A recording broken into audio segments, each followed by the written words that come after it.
नमस्कार साथियों, जय हिंद। आशा करता हूँ आप सभी अच्छे होंगे। मैं भी बहुत अच्छा हूँ। आज हम एक बहुत ही महत्वपूर्ण फिजिक्स के बिंदु पर चर्चा करेंगे, जिसमें ऊष्मा की बात करेंगे। चाहे कोई स्टेट पीसीएस एग्जाम हो, एसएससी एग्जाम हो, या कोई भी वनडे आप एग्जाम दे रहे हैं, उसके लिए सबसे महत्वपूर्ण और इंटरेस्टिंग यह चैप्टर है जिस पे आज हम चर्चा करने वाले हैं। आपके लिए इससे जुड़े कुछ प्रश्नों पर मैं चर्चा कर लेता हूँ। पहले किस प्रकार के आपके लिए प्रश्न रहेंगे। बहुत सारे विद्यार्थियों को इन प्रश्नों को जब सुनते हैं तो सॉल्व करने में थोड़ी सी कठिनाई होती है। आज के बाद मैं दावा करता हूं कि आपको इन प्रश्नों में कतई ही कठिनाई नहीं होगी। जैसे एक प्रश्न है कि गर्मियों के दिनों में कुएं का पानी ठंडा और सर्दियों के दिनों में गर्म रहता है, क्यों। एक प्रश्न रहता है कि गर्मियों के दिनों में टेलीफोन बूथ की जो लाइनें वो लूज हो जाती हैं, सर्दियों के दिनों में टाइट क्यों। सर्दियों के दिनों में पानी से भरे पाइप फट जाते हैं, क्यों। अगला प्रश्न यह भी रहता है कि सर्दियों के दिनों में लोहे की कुर्सी ठंडी महसूस होती है, काठ की गर्म क्यों। बहुत सारे ऐसे क्यों वाले प्रश्न हैं। सर्दियों के दिनों में असंख्य मोटे कपड़े की पतले कपड़ों की बजाय एक मोटा कपड़ा ज्यादा उपयोगी नहीं होता है, क्यों। ऐसे बहुत सारे ऊष्मा से जुड़े हम प्रश्नों पर चर्चा करेंगे कि भोजन पकाने वाले बर्तन काले ही रखे जाते हैं, क्यों। ऐसे कई क्यों तुम्हारे मन में चल रहे होंगे। मैं इन सब का तुम्हारे मन में जो भी प्रश्न है उनका आसानी से जवाब इस वीडियो से मिल जाएगा। तो देखो, आइए इधर। आपसे कहते हैं मित्रों कि ऊष्मा है क्या। ऊष्मा ही क्या है। ऊष्मा एक ऊर्जा है। ऊष्मा एक ऊर्जा है जो अणुओं की गति के कारण उत्पन्न होती है। पिछला मेरा वीडियो आपने देखा होगा, नहीं देखा है तब भी कोई बात नहीं। जब अणुओं में आपस में रगड़न होती है तो रगड़न से जो ऊर्जा उत्पन्न होती है उस ऊर्जा को ही मित्रों अपन क्या कह देते हैं, ऊष्मा। जैसे कि आप अपनी हथेली को जब रगड़ेंगे तो पाएंगे कि हथेली के रगड़ने के बाद हथेली गर्म हो गई है। मैंने अभी यही तो कहा मित्रों आपसे कि जब हम रगड़न उत्पन्न करते हैं या दो अणुओं के मध्य गति होती है, इस गति से ही मित्रों क्या उत्पन्न होती है, ऊष्मा। ऊष्मा का मात्रक क्या है। तो ऊष्मा की मात्रक की बात करेंगे विद्यार्थियों, तो ऊष्मा का मात्रक है क्या, जूल। आपसे अगर कहेगा कि ऊष्मा का मात्रक क्या है, तो ऊष्मा का मात्रक है मित्रों क्या, जूल।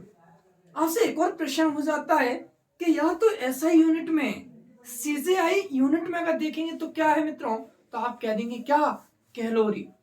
सीजीआई यूनिट में अगर बात करेंगे तो ऊर्जा का मात्रक है क्या मित्रों, कैलोरी। और एसआई यूनिट में बात करेंगे तो आप कह देंगे मित्रों क्या है, जूल। तो एक प्रश्न आपके मन में हो सकता है कि एक कैलोरी बराबर कितना होगा, तो आप कह देंगे 4.2 जूल। कितना होगा मित्रों, आप कह देंगे, थोड़ा सा अगर समझ में नहीं आ रहा है तो आप ऐसे लिख लीजिए इसे। आपसे अगर कहेगा एक कैलोरी बराबर कितना होता है, तो आप कह देंगे 4.2 जूल। मैं पुनः दोहरान कर देता हूं, ऊर्जा है क्या, अणुओं की गति से उत्पन्न होने वाली जो ऊर्जा है, उस ऊर्जा को ही मित्र अपन क्या कह देते हैं, ऊष्मा। ऊष्मा का ऐसा ही मात्रक है मित्रों क्या, जूल। और सीजीएस पद्धति में अगर आप देखते हैं तो आप कह देंगे मित्रों क्या, कैलोरी। और वही एक कैलोरी बराबर होता है मित्रों क्या, 4.2 जूल। तो आपसे ऐसे प्रश्न बन जाते हैं मित्रों। कई बार यह प्रश्न में पूछा भी गया होता है आपसे। अगला बिंदु आप जानेंगे कि आपसे एक प्रश्न पूछ लेगा कि वास्तव में कैलोरी क्या है। तो अगर मैं यह कह दूं एक कैलोरी ऊष्मा है, एक कैलोरी ऊष्मा है, तो आप पाएंगे इससे किसी भी जो है ना पानी का ताप कितना बढ़ जाएगा, 1 सेल्सियस। आपसे अगर मैं वैसे भी कहूं ऊष्मा क्या है, तो आप ऐसे भी कह सकते हैं 1 सेल्सियस ताप बढ़ाने के लिए जितनी ऊर्जा की आवश्यकता होती है उसे ही मित्रों क्या कह देते हैं, ऊष्मा। अगर 1 ग्राम जल का ताप अगर आपको 1 सेल्सियस बढ़ाना है, तो इसके लिए जो आपके पास चाहिए वो मित्रों क्या होगी, ऊष्मा। तो ऊष्मा बहुत सरल बिंदु है। ऊष्मा से अगर आपसे क्वेश्चन आएंगे तो बहुत आसानी से कर देंगे। आपसे एक क्वेश्चन होगा कि ऊष्मा गमन कैसे करती है। यहां से बहुत सारे प्रश्न आपसे आए दिनों पूछे जाते हैं। यहां से प्रश्न कैसे रहेंगे, बंद कमरे में फ्रिज को खोल दिया जाए तो कमरे का ताप क्या होगा। कमरे के ताप पर अगर किसी गर्म चाय को रख दिया जाए और ठंडी कोल्ड ड्रिंक को रख दिया जाए तो प्रभाव क्या होंगे। आपसे कहेगा रेगिस्तानों के करीब की भूमि कैसी होगी, जलाशय के करीब की भूमि कैसी होगी। अब ज्यादा बातें ना करते हुए अपन चैप्टर पे चर्चा करते हैं। समझना, आपसे अगर कहेगा मित्रों ऊष्मा क्या है, आप बहुत आसानी से इस चीज को समझे। अब आपसे अगर कह दे कि ऊष्मा गमन कैसे करती है, तो ऊष्मा का जो प्रवाह है वो 3 चीजों में होता है मित्रों। चालन, आपसे अगर कहेगा मित्रों यहां से प्रश्न पूछे चालन संवहन, आप कहीं चालन संवहन, अगला बिंदु आप बात करेंगे मित्रों क्या, विकिरण। आपसे अगर कहेंगे कि ऊष्मा का गमन कितने प्रकार से होता है, तो ऊष्मा का गमन होता है मित्रों कितने, 3 प्रकार से। देखिए आपसे अगर कहेंगे चालन संवहन और क्या है मित्रों, विकिरण। चालन के संदर्भ में चर्चा कर लेते हैं। चालन का क्या होता है, जहां ऊष्मा ठोसों में गमन करती है वो उसे अपन क्या, कौन सी विधि कह देते हैं मित्रों, उसे अपन कह देते हैं चालन विधि। या मैं यह कहूं यह कोई मार्कर नहीं, यह कोई तार है। यह चाहे लोहा है, कोबाल्ट है, निकेल है, कोई भी ऐसा पदार्थ जिनसे आवेशों का प्रवाह आसानी से हो सकता है, जिससे ऊष्मा का प्रवाह हो सकता है, ठोस जो होते हैं, तो जिनसे मैं यह कह दूं कि यह कोई तार है। यह मित्रों क्या है, कोई तार है, और तार से होकर के मैं यह कह दूं इसमें होल बने हुए हैं और ऊष्मा यहां से यहां, यहां से यहां, यहां से यहां अगर गमन करती है, तो इस विधि को मित्रों पर क्या कह देते हैं, इस विधि को कहते हैं चालन। ठोसों में जो ऊष्मा का प्रवाह होता है, यह ऊष्मा का प्रवाह होता है मित्रों किस विधि से, चालन विधि से। आप कहीं थोड़ी समझे नहीं, कोई बात नहीं। आप एक लोहे का तार लेंगे, आप निकल का तार ले लीजिए, कोबाल्ट का तार ले लीजिए, कोई भी धात्विक पदार्थ आप लेंगे। आप अगर मैं यह कह दूं कि यह कोई धात्विक तार है और इधर से इसे गर्म करता हूं, तो आप पाते हैं कि कुछ समय के बाद इधर भी यह गर्म हो गया है। आप कहें सर ऐसा करने से तो हाथ जल जाएगा, मत करिए ऐसा। आप किसी लोहे की छड़ को रखने के बाद इधर से आप गर्म करेंगे, इधर आप मोम रख दीजिए, मोम, कुछ देर के बाद पाएंगे कि वह मोम पिघल गई है। यह किस बात का सत्यापन है कि ऊष्मा इसमें गमन कर रही है, और ऊष्मा हमेशा उच्च से निम्न की ओर प्रवाहित होती है। तो आप यहां से देख रहे हैं मित्रों कि चालन विधि क्या है और चालन में ऊष्मा का प्रवाह क्या है। ठोसों में ऊष्मा का प्रवाह किस विधि से होता है, तो आप कह दें किस विधि से होता है मित्रों, चालन विधि से। अगर कोई लोहे का वस्त्र है या लोहे का पदार्थ है, लोहे का कुछ भी है, अगर वह गर्म हो रहा है, कोई ठोस अगर गर्म हो रहा है, तो वह विधि कौन सी है मित्रों, चालन विधि। यहां से ज्यादा प्रश्न आपसे होते नहीं है, लेकिन अगर फिर भी कह दे किसी लोहे का हत्था, या सॉरी ऐसे कह दीजिए चाय बनाते समय लोहे का हत्था गर्म हो जाता है, लेकिन उस पर लगी बेकेलाइट, या पहले जमाने की बात कर दूं मित्रों, तो आप देखेंगे काठ का हत्था लगा हुआ है, वह गर्म नहीं होता है। क्यों, क्योंकि काठ का हत्था क्या होता है मित्रों, कुछ चालक होता है, उससे ऊष्मा का प्रवाह होता नहीं। तो आप यह देख रहे हैं ठोसों में जो ऊष्मा का गमन है मित्रों, वह किससे होता है, आप कह देंगे चालन विधि से। ज्यादा प्रश्न यहां से मित्रों रहते नहीं है आपके लिए। आपसे यहां से प्रश्न रहते क्यों नहीं है, क्योंकि यह कोई ज्यादा वजूद रखता नहीं है। अगली विधि है जो सबसे खास है, संवहन विधि। यहां से क्वेश्चन आपके लिए बनता है मित्रों। अगर मैं आपसे कह दूं संवहन विधि है क्या, तो आप समझना यहां से बहुत आसानी से। आपसे अगर यह कह दिया जाए कि यह किसी बर्तन में भरा हुआ क्या है मित्रों, पानी है। ये क्या है मित्रों, पानी है। आपसे क्वेश्चन सिर्फ यह होता है, क्वेश्चन देखिए कि पानी किस विधि से गर्म होता है। आप यह भी देखते हैं कि सर्दी के दिनों में छतों पर बर्तनों में रखा हुआ पानी कुछ देर के बाद गर्म हो जाता है, लेकिन जैसे ही हाथ से छूते हैं ऊपर तो पानी गर्म होता है, लेकिन नीचे पानी ठंडा है। दूसरी यह कंडीशन भी देखते हैं, जब घरों में लगे हुए फ्रीज में फ्रीजर ऊपर होता है, ठंडे करने वाला फ्रीजर ऊपर होता है, लेकिन पूरा फ्रीज नीचे तक गर्म हो कैसे ठंडा कैसे हो जाता है, नीचे तक ठंडा कैसे हो जाता है। दूसरी बात यह, जलाशय के करीब की जो भूमि होती है या जलवायु होती है, वह मित्रों कुछ देर के बाद ठंडी हो जाती है। आपने देखा गर्म भट्टियों के पास आप खड़े हैं, आपको कुछ देर के बाद तपन महसूस होती है। ये सब बातें आप जानते हैं बहुत आसानी से। देखिए मित्रों, तो मैं यह कह दूं कि यह किसी बर्तन में पानी भरा हुआ है, और बर्तन में अगर पानी भरा हुआ है, मैं इसे बर्नर की सहायता से गर्म करता हूं मित्रों। क्या करता हूं? यह बर्नर की सहायता से इसे गर्म करता हूं। तो आप देखेंगे कि सबसे पहले पानी नीचे का गर्म होगा या ऊपर का? आपको नीचे का बेशक लग रहा है, लेकिन पानी गर्म होगा ऊपर का। देखिए मित्रों, जब बर्नर की सहायता से इसे गर्म करेंगे, जब आप बर्नर की सहायता से मित्रों इसे गर्म कर रहे हैं, तो पानी के अणु गर्म होकर के, पानी के अणु गर्म होकर के हल्के हो जाते हैं। हल्के होकर के कहां चले जाते हैं? ऊपर चले जाते हैं। कहां चले जाते हैं मित्रों? ऊपर चले जाते हैं। जैसे यहां से उष्मा देंगे, पानी के तली के अणु क्या हो जाएंगे मित्रों? हल्के हो जाएंगे, गर्म हो जाएंगे, और गर्म होने के बाद यह हल्के हो जाते हैं। हल्के अणु कहां हो जाते हैं? ऊपर। फिर आप देखें भारी नीचे, हल्के ऊपर, हल्के ऊपर, हल्के ऊपर, और इस प्रकार से पूरा पानी मित्रों क्या हो जाता है? गर्म हो जाता है। अभी आप यह मन में मत सोचना सर आपने हिमांक बिंदु नहीं बताया, क्वथनांक बिंदु नहीं बताया। मैं बात कर रहा हूं अभी इसके बाद ताप पर, जिसमें अपन हिमांक बिंदु की बात करें, क्वथनांक की बात करें, तो ज्यादा आपको परेशान होना नहीं है। तो आप यहां से देखिए, ऐसे समझिए आप, मैंने यह कहा कि यह बर्नर की सहायता से यह अणु गर्म किए, और गर्म करने के बाद यह हुआ कि यह अणु कहां पहुंच गए? ऊपर पहुंच गए। जब आप किसी भंडारे की खबर पाते हैं, विद्यार्थी जीवन अनोखा है। जैसे आपने किसी भंडारे की खबर पाई, आप भंडारे में लग गए, भंडारे में 2 पूड़ी मिली, तो आप क्या करते? तुरंत जाके पीछे लाइन में लग जाते हैं। कैसे? यहां से 2 पूड़ी लेते हैं, 2 पूड़ी से कुछ होना नहीं है, जाके दोबारा लाइन में लग, फिर नंबर आएगा, फिर नंबर आएगा, और फिर नंबर आएगा, और इसके बाद यह पूरे जब तक पेट भर के खा नहीं लेते हैं। कहने का अर्थ यह है कि यह जब तक पूरे के पूरा पानी गर्म नहीं हो जाता है, तब तक यह प्रक्रिया चलती है। इस प्रक्रिया को कहते हैं मित्रों क्या? संवहन प्रक्रिया। कल के दिन आपसे कह दे कि कोई पानी गर्म होता है, यह किस विधि का उदाहरण है मित्रों? आप कह देंगे क्या? संवहन विधि का उदाहरण। अगला प्रश्न फिर देखते हैं। मैं यह कह दूं मित्रों, यह क्या है? फ्रीजर है। मैं यह क्या कह देता हूं मित्रों? यह फ्रीजर है। तो फ्रीजर में अगर कहेंगे कि ऊपर लगा रहे, फ्रीज में फ्रीजर ऊपर लगा रहता है, पूरा फ्रीज ठंडा हो जाता है। कैसे?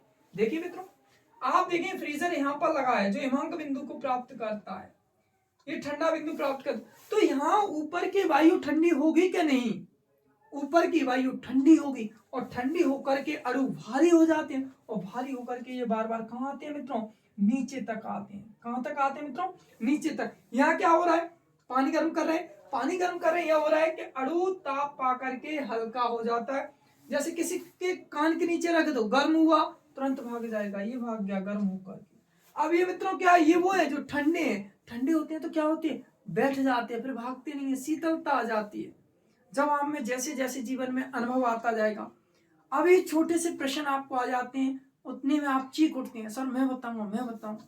लेकिन जब अपार ज्ञान आ जाएगा, अपूर्ण ज्ञान आपके पास होगा, तो जीवन की निश्चलता है आपका कुछ नहीं कर सकती। आप एक अनुभवी बन के उभरेंगे। और जब सिर्फ और सिर्फ यह नहीं कह रहे होंगे मैं इतनी घंटे क्लास लेता हूं, मैं इतने घंटे पढ़ता हूं, सब शांत हो जाए, तुम्हारा सिलेक्शन जवाब दे देगा कि आपने क्या किया है जीवन में। देखिए मित्रों, तो आप यहां से देखेंगे फ्रीजर का यह ऊपर फ्रीजर इन अणुओं को क्या कर देता है? भारी कर देता है, और भारी कर देता है तो ये धीरे धीरे कहां बैठने लगते हैं? अणु नीचे बैठने लगते हैं। और यहीं से एक प्रश्न हो जाता है कि फ्रीज में फ्रीजर तो ऊपर रहता है, लेकिन पूरा फ्रीज ठंडा हो जाता है, कैसे? तो आप कह देंगे किस प्रक्रिया से? संवहन प्रक्रिया से। समझ पा रहे हैं या यूं ही जा रही है सारी बातें? अगली बातें आप यह देखेंगे कि समुद्र के किनारे की जलवायु मोस्टली खासकर ठंडी होती है। क्यों?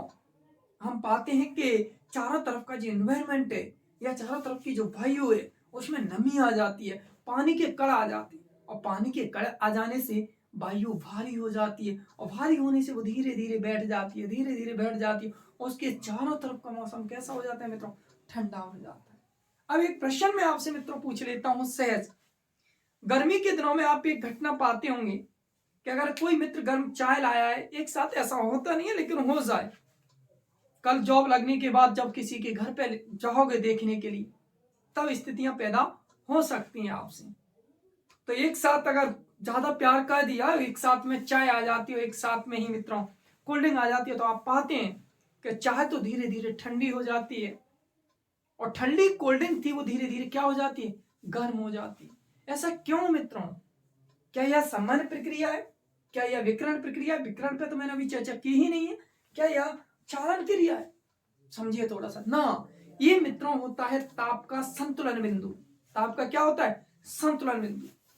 वह चाय तब तक ठंडी होती रहेगी, ताप को तब तक कम करती रहेगी जब तक कि कमरे के ताप पर नहीं आ जाए। वहां का इन्वायरमेंट कितना है, वहां का खुद का ताप, मान लीजिए कमरे का ताप 20 सेल्सियस है और चाय का 40 है, तो चाय तब तक ठंडी होती रहेगी जब तक कि उसका कितना ना हो जाए मित्रों, कमरे का ताप अगर 20 है तो 20 ना हो जाए।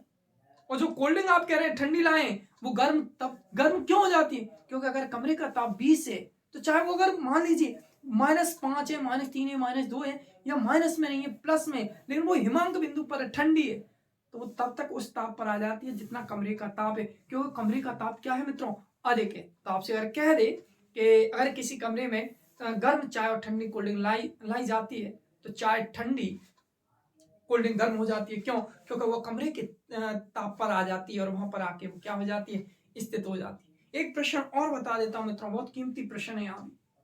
आप एक और बिंदु यह देखते हैं कि बंद कमरे में अगर आप फ्रीज को खोल दें, जैसे कुछ चतुर विद्यार्थी बैठे होंगे सर कि मैं एसी नहीं लाता हूं, मैं तो फ्रीज से ही अपने रूम को ठंडा कर लूंगा।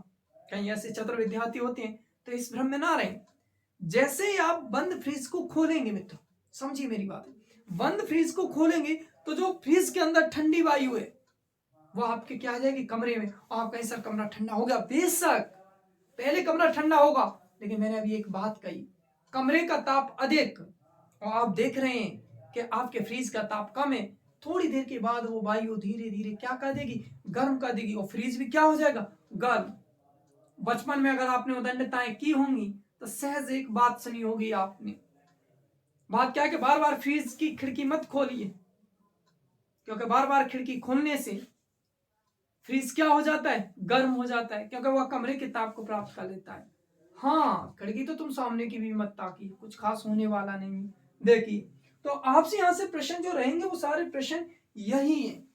आप अगला बिंदु देखेंगे मित्रों कि विकिरण क्या है। विकिरण को जानने से पहले एक नॉलेज दे देता हूं तुम्हें। अभी एक नया डेटा आया है पॉपुलेशन का, टोटल पॉपुलेशन वर्ल्ड की, पूरे विश्व भर की जनसंख्या का डेटा आया है। मेरा थोड़ा सा सिर गर्व से ऊंचा हो गया है। पूरी दुनिया कहती है भारत ने क्या दिया है, भारत ने क्या दिया है। 8 मिलियन जो जनसंख्या हुई है, मेरा जहां तक डाटा है 8 अरब, सॉरी मैं क्षमा चाहता हूं, 8 अरब जो जनसंख्या हुई है उसमें सबसे महत्वपूर्ण योगदान हम भारतवासियों का है। और दुनिया हमसे कहती है हमने क्या दिया है, सारा योगदान हमारा ही तो है। यह तो भला मानिए परिवार नियोजन कार्यक्रम का कि हमने इतना ही किया है, या ना होता तब क्या होता। मुझे खुद का ही एक शेर याद आता है कि हम वतन वाले हैं, हम वतन वाले हैं, हम भारत वाले हैं, बड़े दिल वाले हैं। यूं तो हम कुआरे हैं मगर इस समय बहुत संतान वाले हैं। ये हमारा नजरिया है, उस चीज से थोड़ा सा परे निकलते हैं और चीजें समझते हैं। मित्रों ध्यान देना, विकिरण विधि क्या है। अभी हम जिस माहौल में जी रहे हैं, अभी तुम, मेरे जमाने में तो रोटियां, मक्के की रोटियां या सामान्य, आपके जमाने की बात कर रहा हूँ, आज की बात कर रहा हूँ, जहाँ तुम ना जाने क्या इडली डोसा बर्गर, ये सारी चीजें, तो जहां बर्गर गर्म किया जाता है, आपका पिज्जा गर्म किया जाता है, यह कौन सी विधि है? इस विधि को जानने से पहले एक प्रश्न ही जान लीजिए। विकिरण का मतलब क्या होता है मित्रों? आप यहां कह देंगे जहां पर सूर्य की किरणों से या ताप की किरणों से चीजें गर्म होती हैं, इन्वायरमेंट गर्म होता है, पदार्थ गर्म होता है, उस विधि को कह देते हैं मित्रों क्या? विकिरण विधि। आपसे एक प्रश्न बनता है और कई बार पेपर ने पूछा है कि वायुमंडल के गर्म होने की विधि कौन सी है, तो आप कहते हैं विकिरण विधि। जहां पर कोई भी पदार्थ, कोई भी वायुमंडल अगर किरणों से गर्म होता है, किरणों से ऊष्मा पाता है, तो उस विधि को कहते हैं मित्रों कौन सी विधि? आप कह देंगे विकिरण विधि। क्या कहेंगे मित्रों? विकिरण विधि कह देंगे। अगर आपसे कहेंगे माइक्रोवेव में पिज्जा या बर्गर गर्म हो रहा है तो यह किस विधि का उदाहरण है? आप कह देंगे मित्रों किस विधि का उदाहरण है? आप कह देंगे विकिरण विधि का क्या है मित्रों? उदाहरण है। तो आप प्रश्न देखिए मित्रों, ऊष्मा किसे कहते हैं? ऊष्मा एक ऊर्जा है जो अणुओं की गति के कारण उत्पन्न होती है। इसका मात्रक क्या है मित्रों? जूल है। 1 कैलोरी बराबर होता है 4.2 जूल। आपने जाना था कि ऊष्मा की 3 विधियां होती हैं, चालन, संवहन और क्या कह देंगे मित्रों, विकिरण विधियां। अब हम उन प्रश्नों को जानते हैं मित्रों कि ताप किसे कहते हैं, सेल्सियस क्या होता है, फ़ारेनहाइट क्या होता है, र्यूमर क्या होता है। बहुत विस्तृत चर्चा है, मैं इसे रविश करता हूं, तब तक आप इसका स्क्रीनशॉट करिए।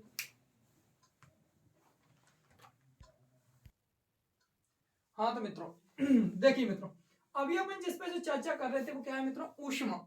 लेकिन अब ऊष्मा को और सरल ढंग से समझने के लिए और वर्ग 2 के विद्यार्थियों के लिए जो क्वेश्चन जहां से बनते हैं, जहां से सीधे पटअप होते हैं, हम उस पर चर्चा कर लेते हैं मित्रों। देखो ध्यान देना, आप आपसे एक प्रश्न है जो सदियों से ही हल नहीं होता है, कई विद्यार्थियों से नहीं होता।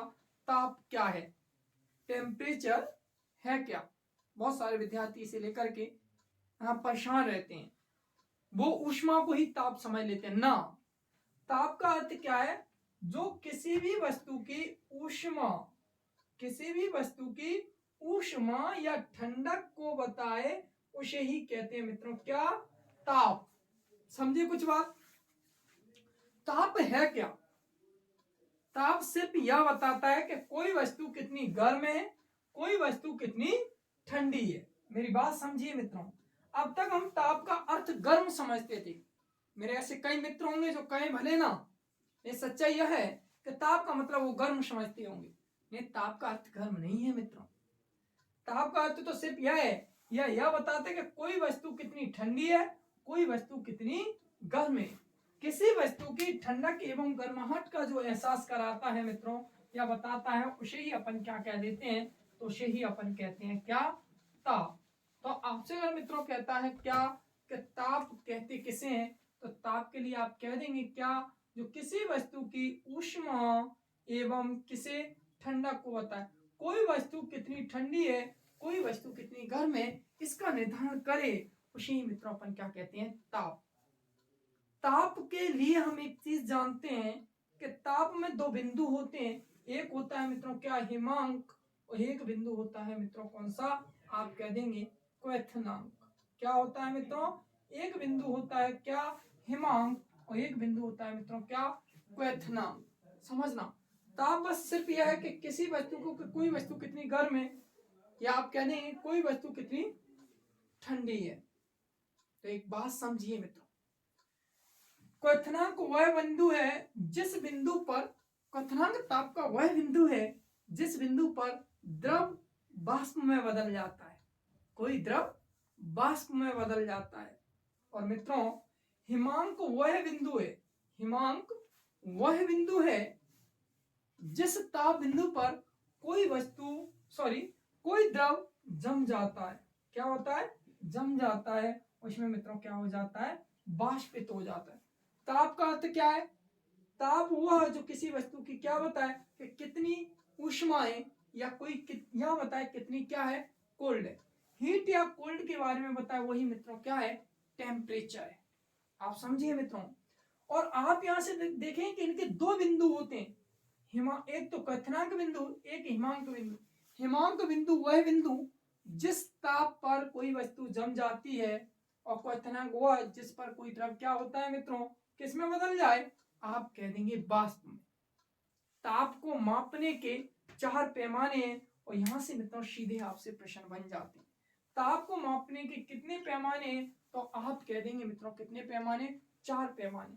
पहला पैमाना मित्रों क्या है, सेल्सियस है। क्या है मित्रों, पहला पैमाना क्या है, सेल्सियस। सेल्सियस पैमाने को 100 भागों में बांटा गया है। सेल्सियस पैमाने को कितने भागों में बांटा गया है मित्रों, आप कह देंगे 100 भागों में।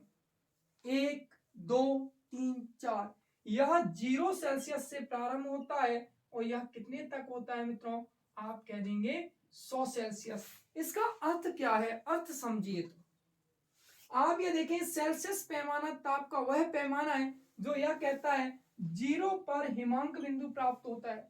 0 सेल्सियस पर अगर कोई वस्तु है तो वो जम जाएगी।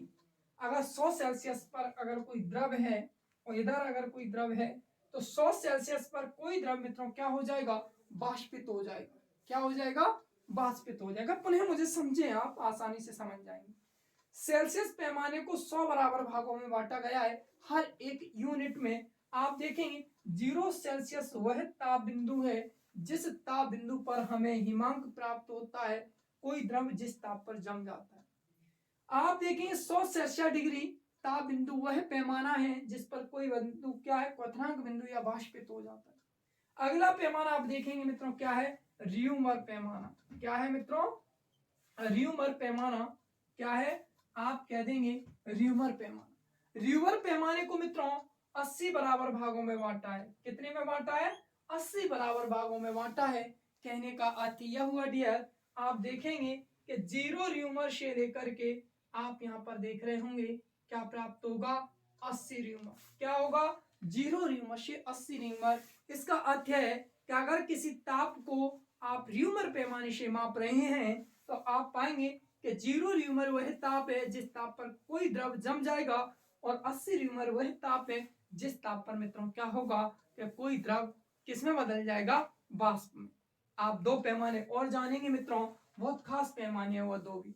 आप अगला जानेंगे फ़ारेनहाइट।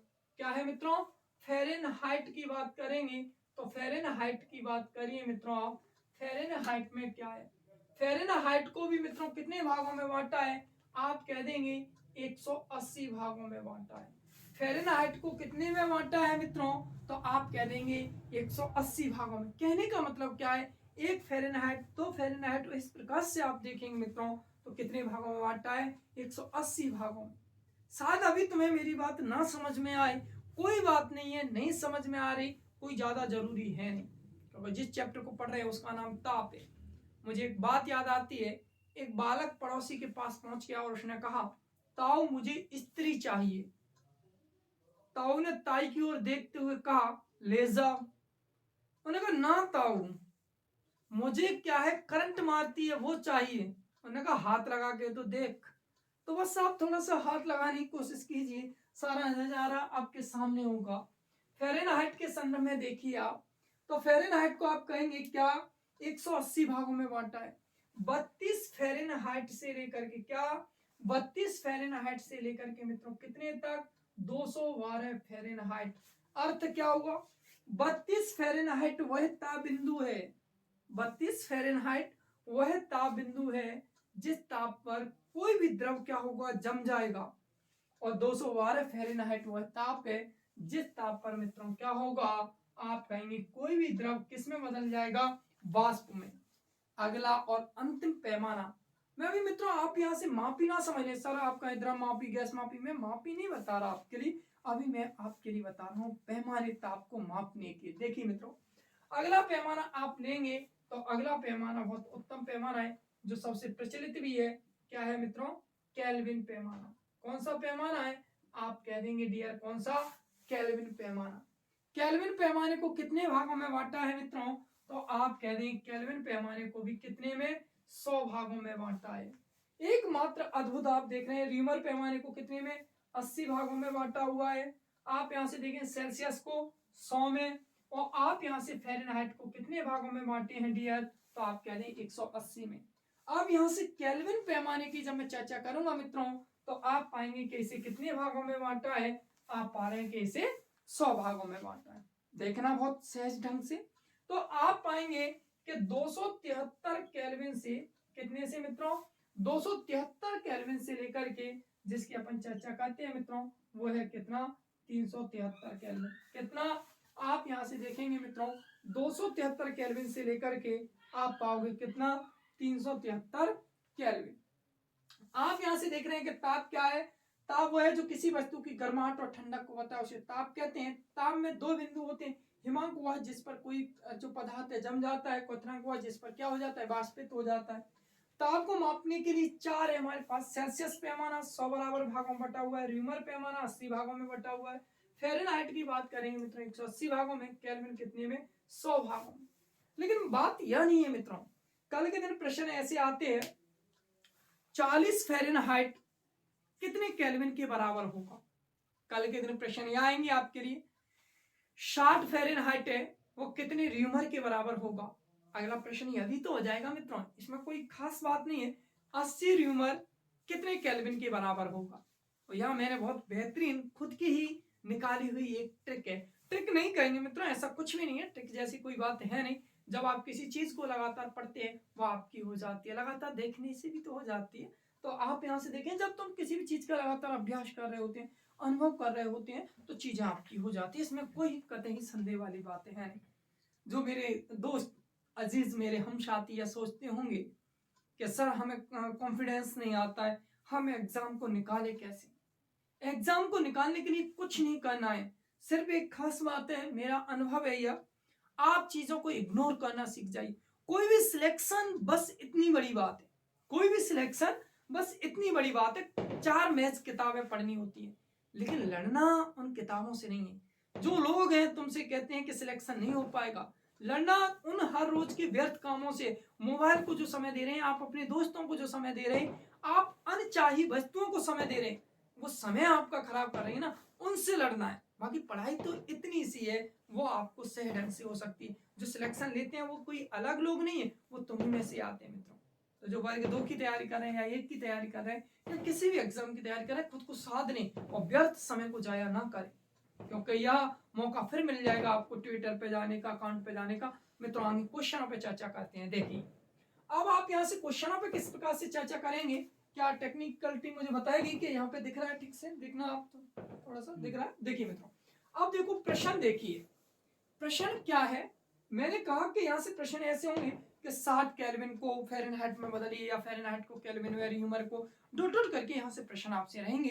तो थोड़ी सी आप चीजें समझे, मैं कुछ बातें कर रहा हूँ, आप यहाँ से देखें, रविश कर लो, मेरा मन लग नहीं रहा है कि मैं यहाँ पे कराऊँ आपको, आप चीजें समझ पाएंगे अगर मैं इसे साफ करके कराता हूँ आपके लिए। तो देखिए आप देखो मित्रों, तो अब हम यहाँ से क्वेश्चन कैसे आते हैं, क्वेश्चनों पे चर्चा करते हैं, लेकिन पहले चीज समझिए। सेल्सियस को हमने 100 बराबर भागों में, र्यूमर को 80 भागों में, फ़ारेनहाइट को जो भी है डॉट डॉट बांट दिया।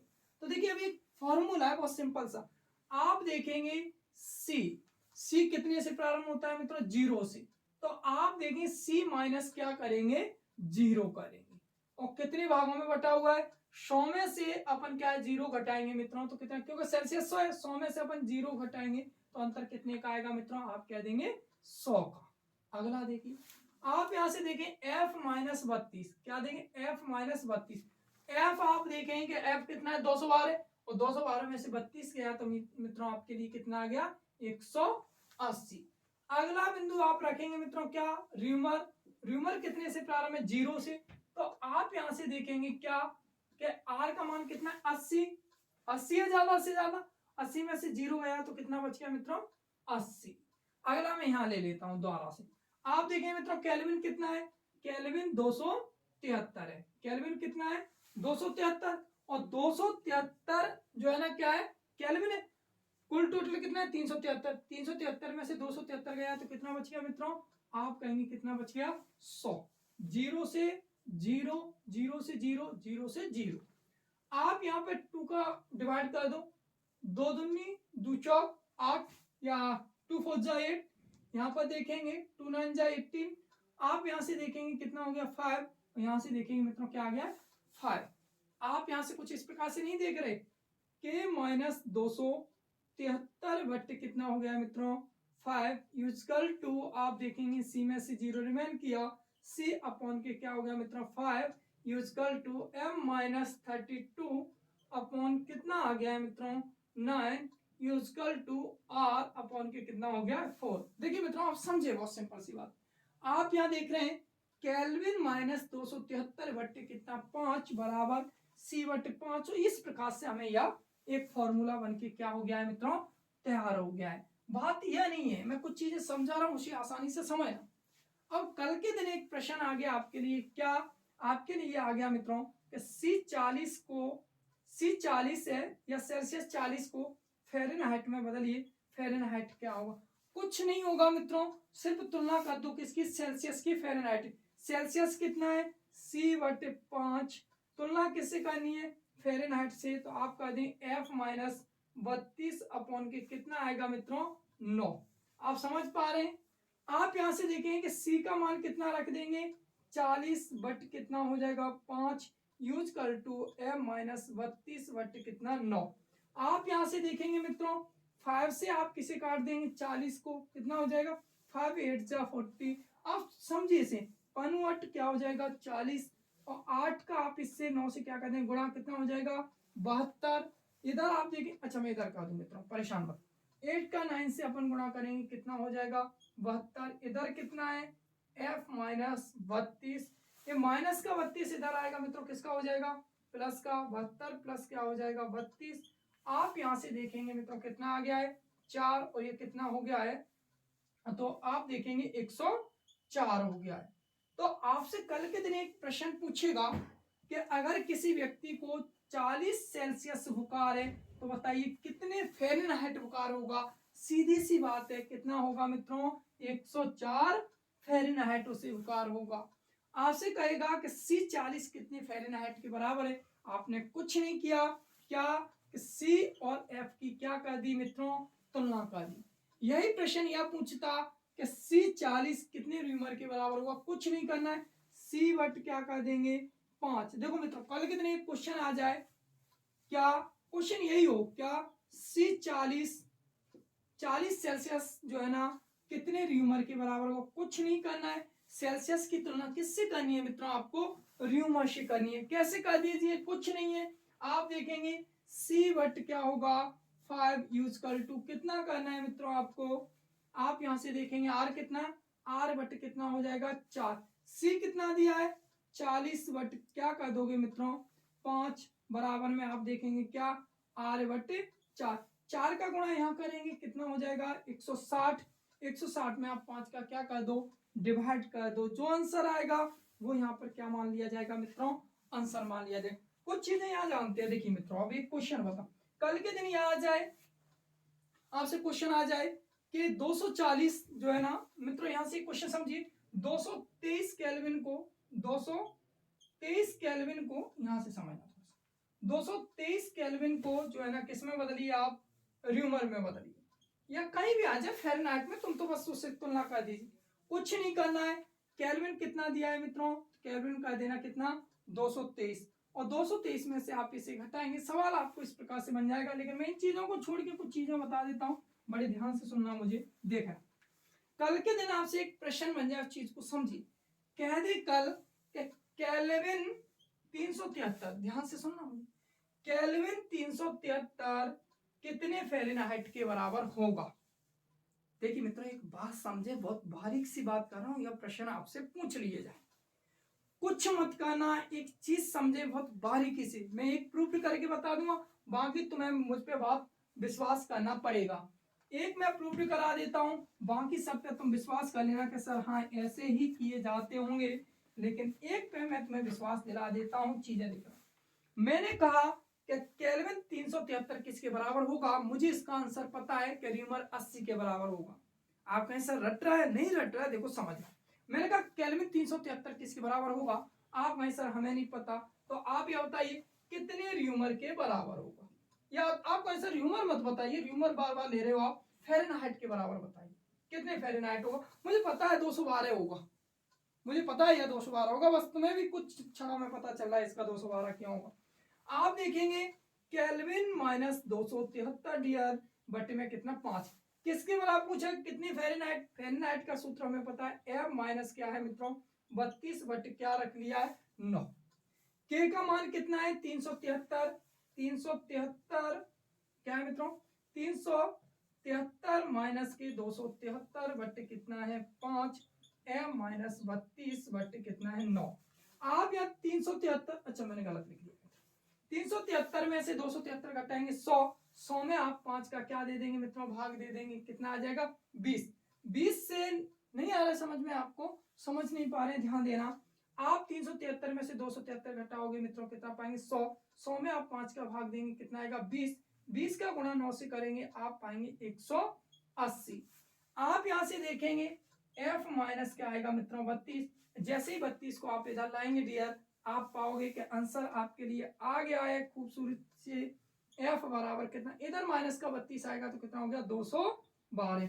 मैंने क्या कहा था, एक और प्रूफ करा देता हूं, फिर मैं तुम्हें एक चीज बता रहा हूं उस पर विशेष गौर करना, एक और बता देता हूं, ध्यान से सुनना, मुझे आप चीजें समझ पाएंगे कि मैं किस ओर आपका ध्यान खींचने की कोशिश में हूं। देखिए मित्रों आपसे एक प्रश्न पूछ लिया जाए कि फ़ारेनहाइट 212, क्या मित्रों फ़ारेनहाइट, आप समझिए दोस्तों बहुत बारीक सा क्वेश्चन है आपके लिए, आप चीजें समझेंगे, फ़ारेनहाइट 212, फ़ारेनहाइट 212 कितने र्यूमर के बराबर होगा, कितने र्यूमर के बराबर होगा या कितने सेल्सियस के बराबर होगा। मुझे रटा हुआ है मित्र, ऐसा कुछ नहीं है, मैं तुम्हें वो लॉजिक बताने वाला हूँ, कुछ क्षण में ही आप वो लॉजिक सीखने वाले हैं बहुत आसानी से अपनी भाषा में अपने सहयोग से। मित्रों देखिए, आप यहाँ से देखेंगे F-32 बट्टे कितना लिखेंगे मित्रों 9 यूजकल टू R बट्टे क्या लिख देंगे 4। F का मान कितना दिया है 212, 212। अब तो तुम सीधा करना सीखे, 212 में से 32 गए मित्रों कितना बचेंगे 180, और 180 में आप 9 का भाग देंगे तो कितना आएगा 20। कितना आ गया मित्रों, आप देखें 20, 20 का यहां से इससे क्या करेंगे गुणा करेंगे, 4 से 4 दूनी कितना हो गया 8, R का मान कितना आ गया मित्रों 80। अब तुम शायद मुझे नहीं पकड़ पा रहे, मैं तुम्हें बताऊं कुछ चीज। कभी आपसे पूछ ले कि सेल्सियस 0 का मान कितने र्यूमर के बराबर होगा, कह देना 0 र्यूमर के बराबर। आपसे कह देगा कितने 0 सेल्सियस का मान कितने केल्विन के बराबर होगा, 273 केल्विन के बराबर। आपसे अगर कह दे मित्रों 32 फ़ारेनहाइट का मान किसके बराबर होगा, इनमें से किसी का भी पूछ ले, इनका पहला बिंदु रख दे, इनके पहले बिंदु तुलना आप पहले बिंदु से कर दे, कह दे 273 केल्विन कितने सेल्सियस के बराबर होगा, 100% सवाल करके देख लेना किसके बराबर होगा, 0 के बराबर होगा। मैं दावा कर रहा हूं आपसे, आप इस प्रश्न को करके देखिए मित्रों। देख रहा आप देखेंगे 373 कितने फ़ारेनहाइट के बराबर होगा, तुक्का लगाइए आप, क्या 212, जिसे लोग तुक्का कहते हैं, जिसे लोग ट्रिक कहते हैं मित्रों, ट्रिक नहीं है वह यह लॉजिक है, वो इस सूत्र के माध्यम से प्रश्न होगा। घबराना नहीं है आपको, मैं इसके बाद भी बहुत अच्छी अच्छी चीजें लाने वाला हूं। अगला देखिए 80 र्यूमर कितने सेल्सियस के बराबर होगा, 100 सेल्सियस के बराबर होगा। आप घर पे जाके प्रश्न करिए, आसानी से कर लें। मेरा एक चैप्टर आपके बीच रह गया है मित्रों, और चैप्टर इसी का ही एक छोटा सा बिंदु रह गया, मैं क्षमा चाहता हूं उसके लिए। अगले बिंदु में मैं आपके साथ जुड़ूंगा, इसमें अपन द्रव मापी की बात करेंगे, गैस माप की बात करेंगे, थर्मामीटर की बात करेंगे, पायरोमीटर की सूर्य तक के ताप को मापने की कोशिश करेंगे। मैं नहीं जाऊंगा वहां तक, तुम जाना, ठीक है, या पाकिस्तान के किसी व्यक्ति को भेजेंगे, अपन इसमें चर्चा करेंगे। अपन और भी कुछ प्रश्न इससे जुड़े हुए रह गए हैं, जो विद्यार्थी इस पे मुझे जितना सपोर्ट कर रहे हैं, मैं उतने लायक नहीं हूं, लेकिन आपके प्रेम है, आपके स्नेह ने मुझे इस काबिल बना दिया है मित्रों। बहुत बहुत धन्यवाद जो आप मुझे सपोर्ट कर रहे हैं उसके लिए। जय हिंद मित्रों।